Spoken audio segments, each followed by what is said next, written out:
Thomas had a rare talent, taking everything for granted, not out of arrogance but distraction. It was as if he lived in a world where the important things, people, moments, even feelings, came with lifetime guarantees. The kind of contract nobody reads, but everyone signs assuming it will never expire. He was the son who replied to his mother's messages 3 days later, the friend who said, "Let's catch up," knowing he never would, the husband who believed presence alone was enough. Thomas wasn't a bad person, he just wasn't paying attention. He worked as an engineer at a mid-sized company and out of habit did everything reasonably well. Never shined, never failed. Earned enough, complained just enough. His routine was stable, comfortable, and though he wouldn't admit it, dull. To him, stability was a synonym for success, and in some way it was.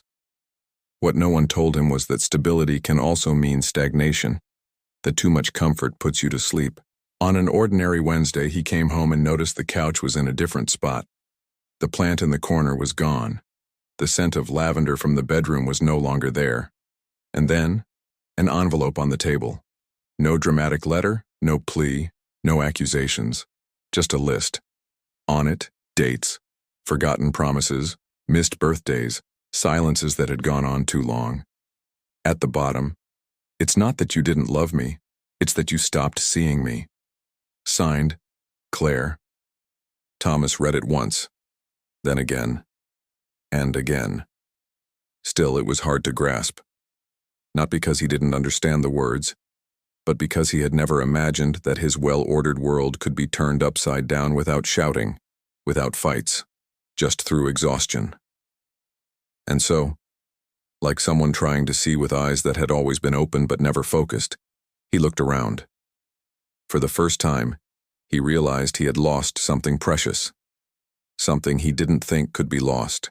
What bothered Thomas most wasn't Claire's absence. It was the absence of noise. No slamming doors, no shouted truths served cold. She was just gone. And that, in a way, resembled what she had been trying to say for years, just without words. He was the one who hadn't heard, or maybe never knew how to listen. Thomas was never good at reading subtle signs. He needed manuals, arrows, sirens. But life, that silent trickster, prefers to teach through absence. When it takes something away, that's when you finally understand what it was trying to show. In the days that followed, Thomas functioned. He showered, went to work, smiled at jokes. But it was like watching an actor hit his marks. Life moved forward, but he no longer knew what his role in it was. Things that used to feel normal now felt heavy. Opening the fridge and finding the jar of jam only she ate, tripping over the slipper she left by the bed, noticing that the coffee maker was still programmed for her schedule, small remnants of a recently ended routine that lingered like ghosts. Remnants that didn't scream, just stayed. And that made them hurt even more than any goodbye ever could. At work, people started noticing. Not because he was making mistakes. Thomas was meticulous, but something about him seemed absent. His boss called him in gently. "If you need a few days." Thomas declined. He even recognized the need, but the thought of free time terrified him. Time alone, without structure, meant facing the silence. And the silence at home was cruel. One night, unable to sleep, he turned on the TV. Landed on a documentary about French photographer Henri Cartier-Bresson. A phrase stood out. "The value of something only becomes visible when you stop running." Thomas gave a half smile. It sounded like something you'd find in a fortune cookie. But the phrase stuck, and for the first time, he wondered if maybe he had been running too fast. Running inside, even while standing still. On Saturday, he opened a box Claire had left behind in the closet. Photos, notes, a movie ticket from 2009. A piece of paper titled, "Things You Do Without Noticing." Short lines. "You close the fridge with your hip. Laugh before the joke ends. Kiss my forehead in the elevator." These weren't accusations. They were a record of love. And Thomas, sitting on the floor of the now empty bedroom, finally understood what it means to lose something you'd stopped noticing you had. Slowly, Thomas began to realize that the value of things wasn't in extraordinary moments, but in the quiet attention given to the ordinary. Good intentions weren't enough. He'd always had them. The problem was that intention without action is just a whisper in the wind. And what he owed was clear, audible words. A hug, a forgive me, an I remember you. And he, who had always believed he was present, began to see. Presence without engagement is just absence in disguise. The real turning point came when Thomas visited a longtime client, a routine task, one he'd done 100 times before on autopilot. It was a small factory in the countryside, run by a middle-aged couple. He had designed part of their plumbing system years ago. They welcomed him with warmth, overly strong coffee, and gentle questions about life. At the end of the meeting, while waiting for his car, he noticed a sign on the break room wall. Simple, printed on regular paper, but it caught his eye. Don't get distracted from the people you love. It was an obvious phrase, even generic. But in that moment, it struck him like it had been written just for him. Don't get distracted. He had been distracted for years, fulfilling duties, not relationships, living beside people, not with them. On the way back, Thomas decided to stop at a park where he and Claire used to walk in the early years of their marriage. He hadn't been there in ages. It was a simple park, nothing Instagram-worthy. But there they'd had awkward picnics, long debates about TV shows, plans for the future. He sat on a wooden bench near where they used to stretch out on the grass. The place looked the same, and for that very reason, everything felt different. What used to be just a backdrop had become memory, and the memory hurt because it was still beautiful, still worth something. A boy ran past, dropping his backpack without noticing. The father, a few steps behind, picked it up calmly and said softly, almost laughing, "Remember this 10 years from now?" Thomas couldn't tell if the man was speaking to the boy, to someone absent, or just to his own heart, but he stood there, watching, and he felt something sharp, an envious kind of admiration. That man was fully present. He knew he was living something meaningful. He knew that moment would one day become nostalgia. And Thomas, just for a second, wished he'd learned that sooner. That now doesn't repeat, and the value of a moment only becomes clear when we truly live it. That night, for the first time, he wrote an email to Claire. Not to ask for her back, not to explain anything, but to say thank you.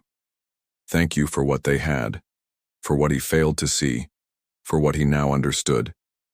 He wrote that he didn't expect a reply, that he just wanted to acknowledge what was hers, and that the value he never expressed in time, at least now, had a name. Before bed, he reread the email, not like someone hoping for a miracle, but like someone laying a flower on a grave, not to bring anything back but to honor what was. She never replied. On a typically slow Monday, Thomas came home to find a cardboard box on the dining table, his name written on it in pen. He hadn't put it there. It took him a second to understand. Claire. She must have come by during the day, picked up the last of her things from the wardrobe, and quietly left that behind. The doorman had probably let her in as arranged. She hadn't warned him, and he understood. The box was sealed with thick tape, no note, no instructions. Just there, a cardboard full stop. For a few minutes, Thomas stared at it like it might explode. Eventually, he opened it. Inside, old folders, receipts, a forgotten hairbrush, the hoodie he thought she had taken with her, and at the bottom, an envelope. No name, no message. Inside, a crumpled ticket for a play they never went to. It was for a Sunday in August, 2 years earlier. She had bought it. He canceled last minute. He had forgotten. Claire apparently had not. Thomas sat on the living room floor with the box beside him. He was alone, but this time the silence didn't weigh like before. It was heavier, yes, but also more dignified. Their shared life had ended, and what remained was not theatrical regret. It was an emotional inventory. Each item said, "This happened." And painful as that was, it was also beautiful to know it had been real. That night he made no promises, didn't vow to change his life. But he noticed something new. The details around him. The ticking clock in the kitchen, the scent of the wooden cabinet Claire had always hated, the sound of a chair dragging on the floor above. Everything was the same, but he wasn't. For the first time in a long time, Thomas was truly there. What Thomas didn't know yet is that grief is not an ending. It's a kind of translation. It rewrites the way we see the world. A few days after the box, he noticed it during a trip to the supermarket, a banal place, one he usually rushed through with a mental checklist. But now he saw people. An elderly man checking prices with a magnifying glass. A nurse in uniform selecting bananas one by one, like she was holding on to time. A boy picking up a packet of cookies, putting it back, picking it up again, probably doing the math. Thomas didn't know them, but somehow, he recognized them. What once slipped by unnoticed now called to him with quiet familiarity. At work, things changed too. He didn't become Employee of the Month, he didn't quit to follow a dream in Bali. But he started listening. Really listening. A coworker mentioned that his daughter was in the hospital, and instead of saying, "Wow, that's rough," Thomas paid attention. He asked the girl's name, said he'd be thinking of her. The man took a deep breath, like someone who, just for a moment, had found a place to set down a heavy load. At night, at home, Thomas stopped turning on the TV out of habit. Not because he rejected distraction, but because silence was no longer an enemy. He started cooking, not out of need, but by choice. He tried recipes Claire had once said she liked, but they had never made together. Each failed attempt made him laugh alone with a bittersweet mix of memory and presence. It was a clumsy but honest way of saying, "I remember." And remembering, at that stage, was already a form of love. But it was during an unexpected conversation that Thomas realized he had changed. A teenage nephew, who had always seen him as the techie uncle, asked if he was in love. Thomas laughed and asked why. The boy replied, "Because you're looking at things like they're new." And it was true. He wasn't in love with anyone. But he was learning to love the things he had ignored before. The rocking chair on the terrace, the instrumental music in the elevator, the way the late afternoon sun carved shapes on the wall. Maybe losing Claire had pushed Thomas inward, not to shut himself off, but to finally notice himself. It wasn't the end of pain, but it was the beginning of learning a new way to be in the world, seeing the present moment with lightness and recognizing the worth of every second. Months later, on a hot October afternoon, Thomas saw a cardboard box on the sidewalk. It was folded, slightly damp, with a word written in pen, "Fragile." He couldn't explain why, but he stopped, stood there for a few seconds, looking at the empty box, abandoned, with that useless warning stamped on the outside. Fragile. It stirred something in him, because deep down, that was how he had lived for so long, with an invisible label on his chest that no one read. Not even himself. That same day, when he got home, he did something he had been putting off for months. He went up to the top floor of his building and left a note on the door of a neighbor he had argued with years ago over a parking spot.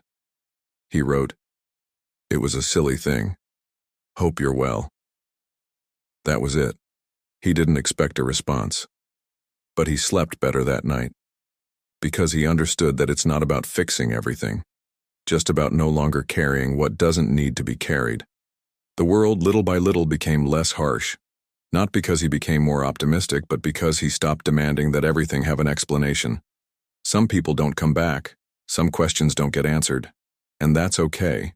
There's dignity in continuing, and beauty in caring for what still exists, even when what's gone still hurts from time to time. One Sunday, browsing in a second-hand bookstore, he came across a book with a handwritten dedication. The handwriting was firm but tender. For when you forget that you were once loved. Thomas bought the book. Not for the content, he never opened it, but because it reminded him that some words arrive exactly when you need them, even if they weren't written for you.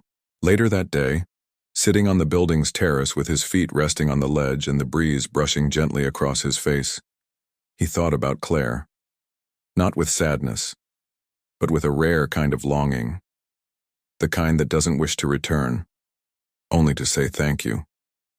He didn't want to write her again, didn't want to relive the past, but he did something different. He smiled, a quiet, brief smile, like someone who finally understands what matters. It wasn't about starting over from scratch or finding a new love. It was about having learned, at last, what's worth holding on to while there's still time. Thomas didn't become some example of triumph. He didn't write a book or start a motivational speaking tour.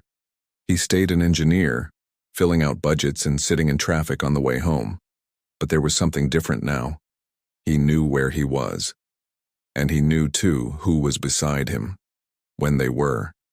He never again treated relationships as automatically permanent. Never again said, "I'll call you later," without meaning it.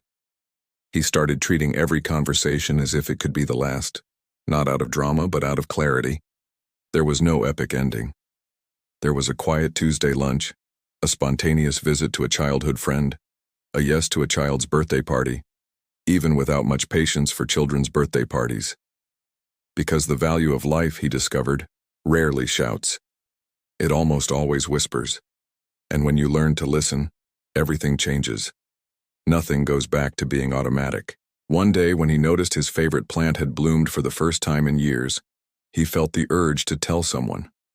He picked up his phone, scrolled through the contacts, then slipped it back into his pocket. It was okay. Not everything needs to be shared to matter. Sometimes just being present is enough. If this story spoke to you like it spoke to Thomas, give the video a like, share it with someone who still has time, and tell me in the comments, have you ever lost something or someone and only then understood its true worth?